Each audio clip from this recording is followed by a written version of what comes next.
Глава республики Владимир Уйба записал видеообращение для жителей региона. Бурлундан и Йортис. Добрый день, уважаемые жители республики. Сегодня расскажу о мерах, которые мы принимаем по ситуации, связанной с лесными пожарами. Ситуация непростая, но находится под контролем. Вчера я подписал указ о введении в лесах Республики Коми с 13 июля до особого распоряжения режима чрезвычайной ситуации. Что касается оперативной информации, она постоянно меняется. По последним отчетным данным, за прошедшие сутки ликвидировано 17 лесных пожаров на площади более 90 гектаров. Продолжается тушение 84 лесных пожаров на площади 2896 гектаров. 22 возгорания локализовано. Угроза населенным пунктам и объектам экономики на сегодняшний день нет. Большинство пожаров находится в удаленных и труднодоступных местах, и поэтому это связано и со сложностью их ликвидации в первые сутки, и, как правило, удается их увидеть и обнаружить только благодаря постоянному авиамониторингу. Помимо собственных сил мы попросили и нам выделили огнеборцев из других регионов в рамках межрегионального маневрирования. Вы помните, что весной мы помогали другим субъектам и Алтаю, и Курганской области.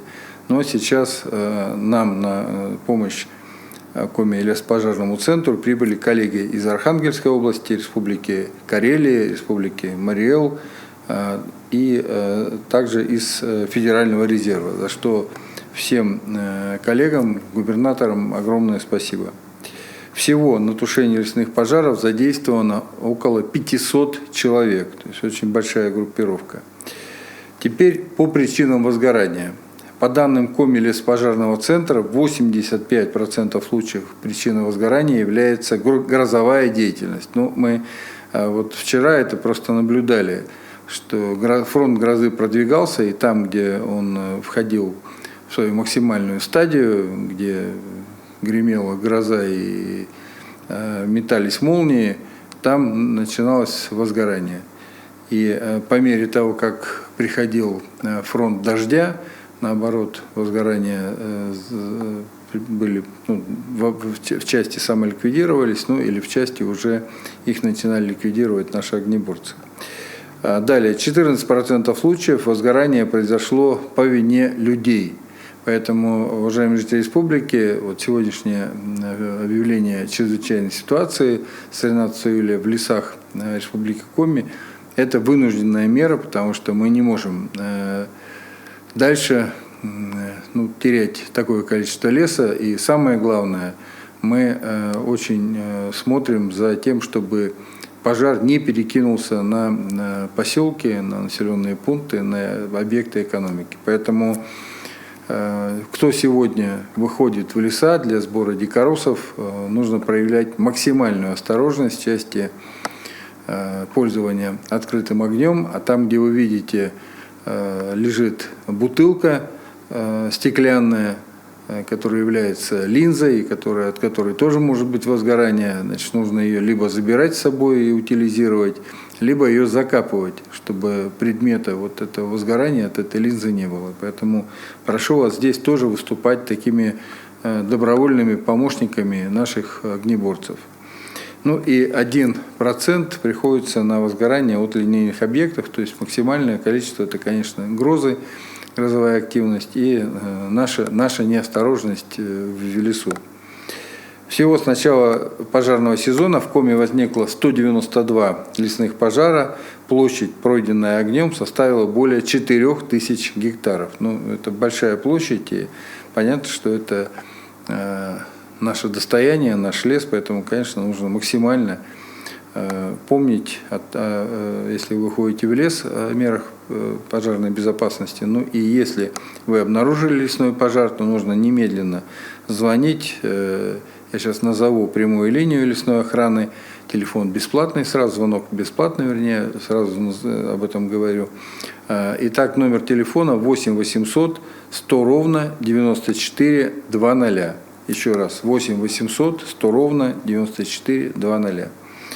И можно сообщать также в региональную диспетчерскую службу, код города Сыктывкара 390090, ну или по номеру 112, телефоны, все телефоны, о которых я сказал, работают круглосуточно.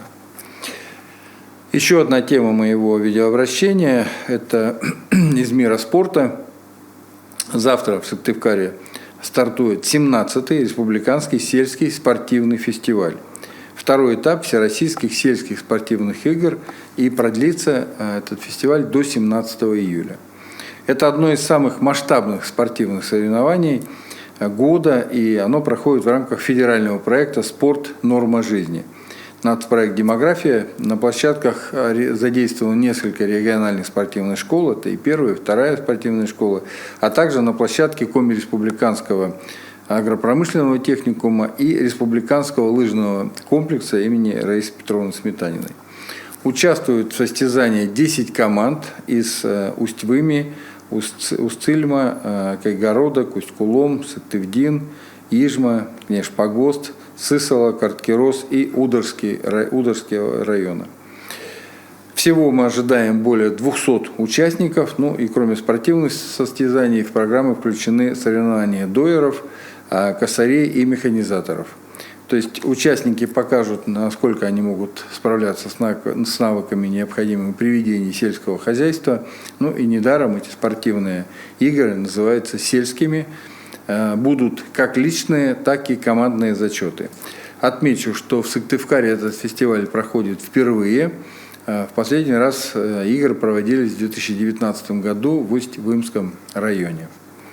По эпидобстановке. За сутки мы опять пошли вверх, 3 случая плюс ко вчерашним. Вчера было 22, сегодня 25. Ну и я уже говорил, что это понятно, что это идет большая миграция населения. Приезжают и возвращаются люди с юга, приезжают в гости, и тем самым, конечно, идет распространение вируса. Но самое главное, мы следим за тяжестью заболевания. Тяжесть невысокая, занято 64 койки, вчера было 65, развернуто достаточное количество, 136 коек. Уважаемые жители республики, на сегодня у меня вся информация. Берегите друг друга. Всего вам самого доброго. До следующей встречи.